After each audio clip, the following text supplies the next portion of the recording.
semua honorer akan otomatis diangkat jadi P3K walau tak lulus pada proses seleksi. Arti honorer yang tidak lulus akan diangkat jadi P3K paruh waktu, sementara mereka yang lolos seleksi akan diangkat sebagai P3K penuh waktu.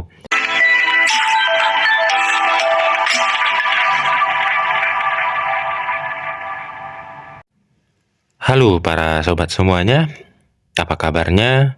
Kembali lagi kita berbagi informasi ataupun berita terupdate terbaru mengenai penerimaan CSN di tahun 2024, baik itu P3K maupun CPNS. Nah, bagi teman-teman jangan lupa untuk like, komen, dan subscribe channel kita agar semakin semangat untuk berbagi info-info pendidikan lainnya dan berita mengenai penerimaan CSN berikutnya. Nah, informasi yang dapat kita bagikan hari ini adalah alhamdulillah semua honorer kategori ini bisa sujud syukur. Kemenpan RB beri jalan mulus non-ASN terangkat P3K 2024. Nah, ini merupakan informasi terbaru yang kita ambil dari ayobandung.com. Nah, alhamdulillah ya, semua honorer kategori ini bisa sujud syukur. Karena Kemenpan RB beri jalan mulus non-ASN terangkat P3K 2024. Nah, bagaimana penyelesaiannya terhadap non-ASN ini karena tidak selesai-selesai dari beberapa tahun yang lalu. Nah, tetap stay di informasi ini, tetap stay di video ini. Jangan di-skip ya. Dilansir dari ayobandung.com, masa depan tenaga honorer semakin menemui titik terang. Pemerintah memberikan kesempatan bagi non-ASN agar terangkat P3K 2024 melalui seleksi CSN 2024. Seperti kita ketahui teman-teman, di tahun 2024 ini banyak sekali penerimaan ataupun formasinya banyak untuk seleksi CSN baik itu CPNS maupun pengangkatan P3K. Nah, masa depan tenaga honorer semakin menemui titik terang bagi Kemenpan RB.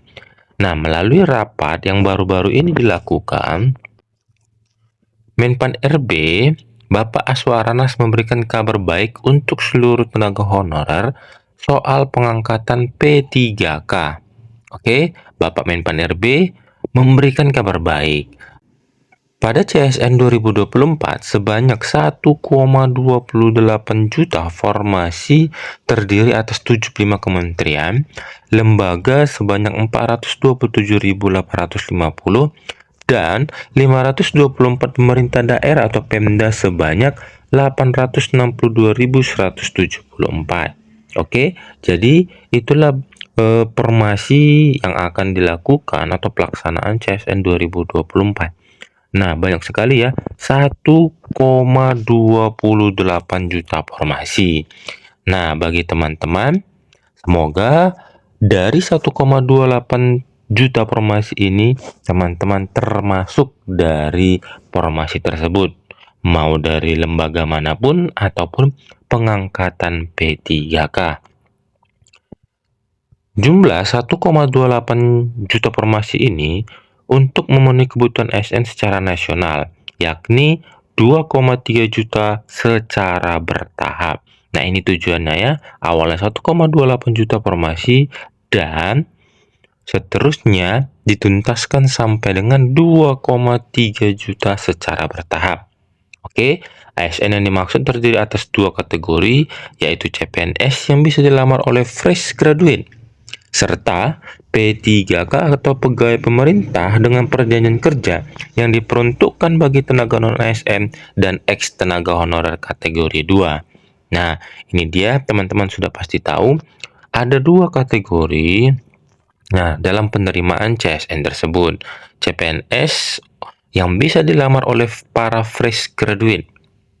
Oke, serta P3K yang diperuntukkan bagi tenaga non-ASN dan ex tenaga honorer kategori 2 atau THK 2. Jadi bagi teman-teman yang memiliki dua kategori ini, persiapkan diri Dari 1,28 juta formasi, saya doakan teman-teman termasuk di dalamnya.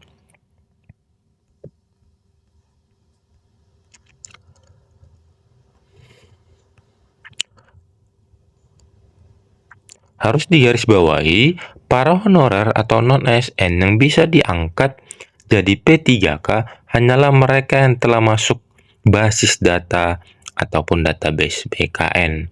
Nah, ini dia yang harus dipersiapkan betul-betul. Apakah Bapak Ibu sudah termasuk dalam database BKN?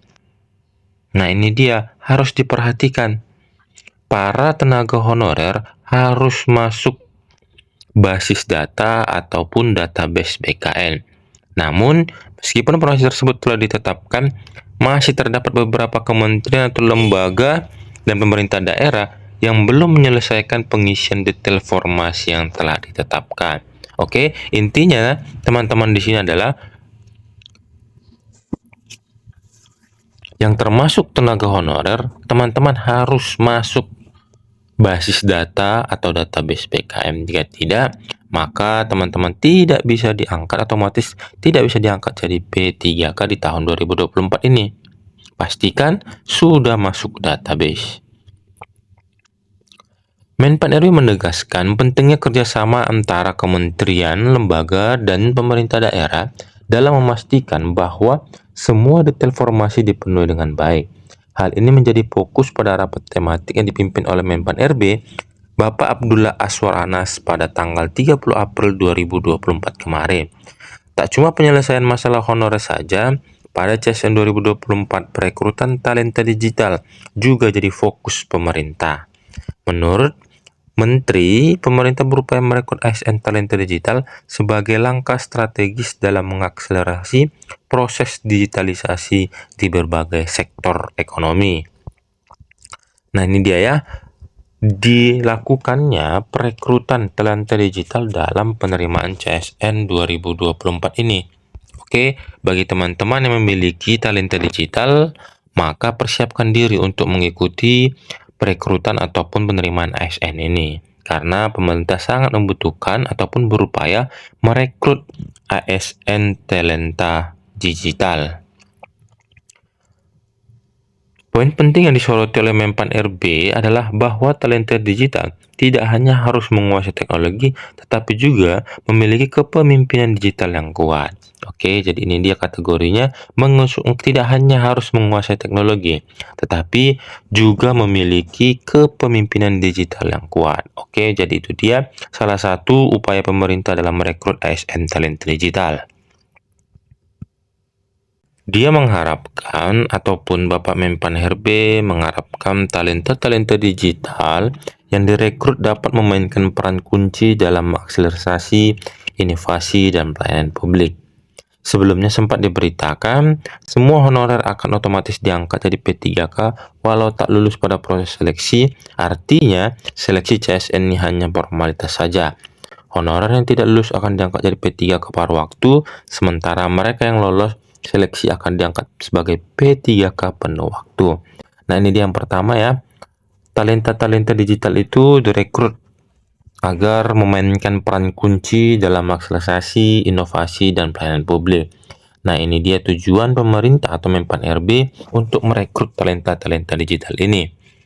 Nah, selanjutnya, seperti kita ketahui juga teman-teman atau Bapak Ibu sekalian, beredar informasi bahwa semua honorer akan otomatis diangkat jadi P3K.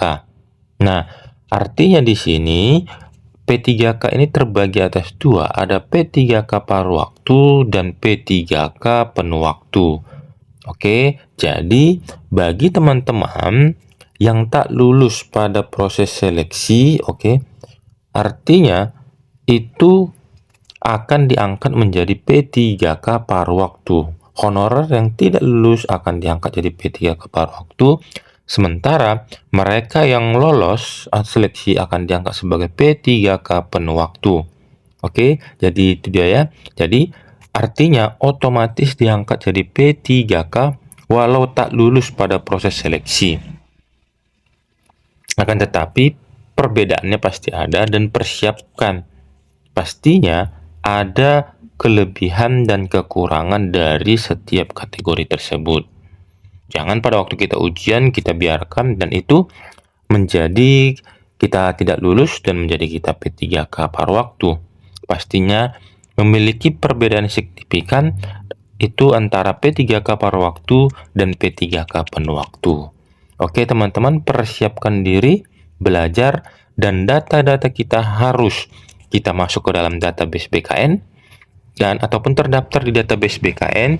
Dan jangan lupa pastinya ikutin terus channel kita agar tidak ketinggalan informasi-informasi terbaru, terupdate, dan membuat kita semakin semangat untuk berbagi informasi lainnya. See you next video.